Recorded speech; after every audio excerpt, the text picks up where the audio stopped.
के कुछ कहे दे, कुछ कहे दे। अभी बात करी रे बगली रहे दे, अभी बात करी रे बगली रहे दे। तोरे मेरे बारी वो पहिले कहे दे, अभी बात करी रे बगली रहे दे। तोरे मेरे बारी वो पहिले कहे दे।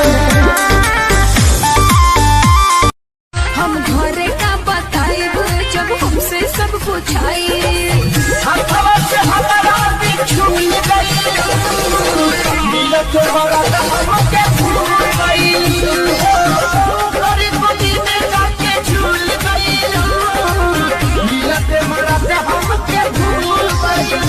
अगर तुम लोग नए हो तो सब्सक्राइब करो, वो जो लाल वाला बटन है उसके साथ सूर्य नमस्कार करो या फिर अनुलोम विलोम, मुझे नहीं पता, बस क्लिक हो जाना चाहिए।